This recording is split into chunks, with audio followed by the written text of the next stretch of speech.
Hi, my name is Jasmine and I'm an actor and teaching artist with Kaiser Permanente's educational theater program in collaboration with Oregon Children's Theater. I have always been a big reader. I love to read. I read everything, and I'm very excited to share these books with you today.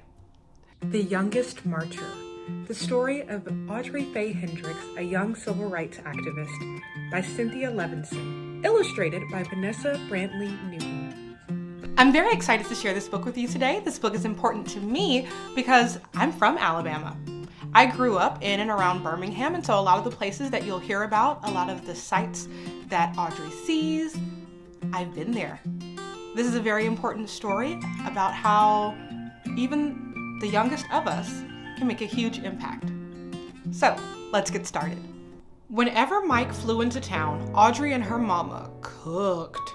Barbecued ribs, stewed greens, sweet potato souffle, and Audrey's favorite, hot rolls baptized in butter.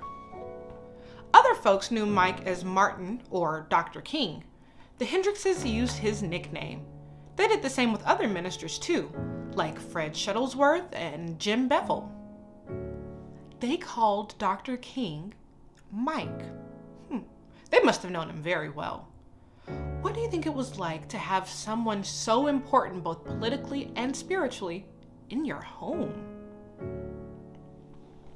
After Mike blessed the feast, Mama expected Audrey to keep still during supper. But when grown-ups talked about wiping out the segregation laws that kept black and white people apart in Birmingham, she just had to speak up.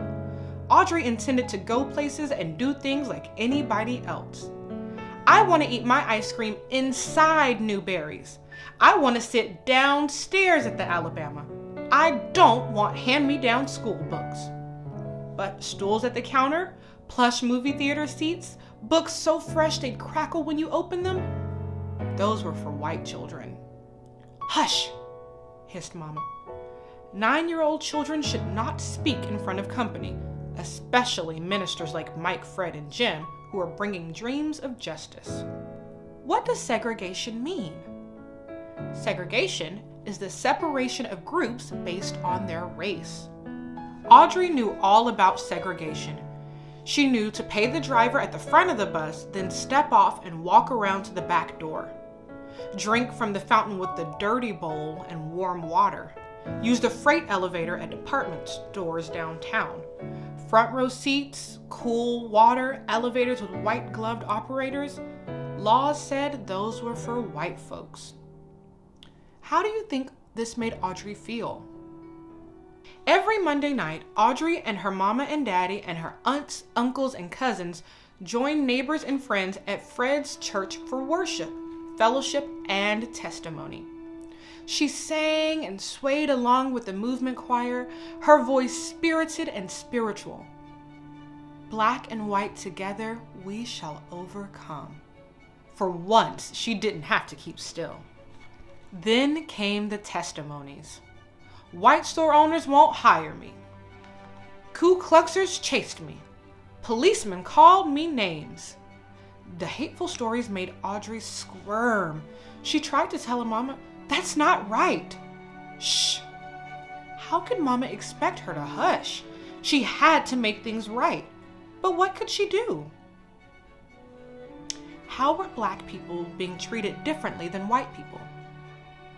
Who were upholding those laws? When Mike visited Fred's church, thousands of people crowded around her to hear him preach. In a voice as taut as steel cables, as smooth as glass, he intoned, "Segregation is morally wrong and sinful." That's true. Fired up, Audrey sat taller. "An unjust law is no law at all," he proclaimed. Audrey had listened to Mike explain his plan at her supper table and knew what he meant. If a law is unjust, disobey it. Mike, Dr. Martin Luther King Jr., said that an unjust law is no law at all. What do you think that meant? Sit down inside Newberry's. Picket those white stores. March to protest those unfair laws. Why, even marching was against the law. Then get arrested. Fill the jails, Mike exclaimed. Fill Birmingham's jail so full that policemen can't squeeze in one more person. Pack cells so tight that police will have to quit arresting people for demanding their rights. That's what they were doing then in the 60s. What are ways that people are protesting now? Audrey just knew Mike's plan would work. She twisted in her pew to see which grown-ups would walk down the aisle, volunteer for jail. But they mostly stayed put. Eyes staring at their feet, hands on their knees. Feet, hands, and knees didn't move. Fill the jails, Mike pleaded meeting after meeting, but heads shook. All around her, Audrey heard, "No, best not break those segregation laws. Boss man will fire me. Landlord will evict me. Policeman will beat me." If nobody protested, Mike's plan would fail. Police could keep arresting anyone, anytime, for anything. Forever. Audrey would never be able to go places and do things like everybody else. One night, Jim announced a new idea. If grown-ups won't do it, fill the jails with children. Audrey leaped to her feet. "I want to go to jail," she declared. Mama looked deep and saw that Audrey's eyes begged, "Please." "Okay," Mama said. Audrey strutted down that aisle. She was going to jail. What might she have been thinking as she was walking down that aisle? 2 mornings later, she put on a fresh pressed pinafore and shiny Mary Janes with turned-down socks. Protesters got to look nice. In the meantime, her daddy bought her a game to help her pass the time in jail. Her mama and daddy took her by Center Street Elementary to tell her teacher she'd be absent, maybe for a whole week. Miss Willis wrapped her arms around her. Audrey knew she was proud of her. She said goodbye to her grandparents. "You'll be fine," her grandmother said. She knew Audrey would be brave. So did Audrey. Then her mama and daddy drove her to 16th Street Baptist Church where the children were gathering. Even before she reached the door, Audrey heard loud voices chanting freedom songs. How do you think Audrey is feeling right now? Is she excited? Nervous? Scared? How would you be feeling? Inside, hundreds of big kids called out to friends and crowded around signs for their high schools. Parker, Carver, her head swiveled. Where was the sign for Center Street Elementary? She was the only protester from her school, the youngest child in the whole church, and she knew no one. Audrey huddled by her parents in the basement. But when Jim lined her up with the others 2 by 2 and the doors swung open, Audrey straightened up. She was going to break a law and go to jail to help make things right. Clutching a protest sign in one hand and her game in the other, Audrey marched out the door. She stomped and sang, "Ain't gonna let nobody turn me around, turn me around, turn me around." Half a block from the church, a white policeman stopped Audrey. He pointed toward a police van. Sentence: 1 week in juvenile hall. Juvenile hall was jail for young people. A matron locked Audrey into a day room with 24 other girls, all older, all bigger, all strangers. Audrey sat down alone and slipped the cover off her game. "I told you to sit down," the matron yelled. Audrey jumped. She didn't remember standing up. The matron dragged her to a dark, empty room. "When I tell you to do something, you do it," she commanded, "or I'll leave you here." Why did Audrey get dragged here? Was it just for standing up? Trembling, Audrey quietly followed the matron back to the day room, put away her game, lay down her head, and cried. Jail was harder than she'd thought, and she wasn't fine after all. By evening, Audrey was hungry and tired. For dinner, soupy, oily, tasteless grits. At night, a bare mattress with one thin sheet for a cover.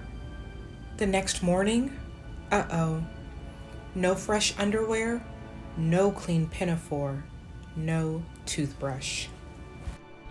Audrey and her cellmates were led outdoors into an empty concrete pen surrounded by high prison walls. The older girls talked together. Audrey wondered what her classmates were doing. Miss Willis would be keeping them busy.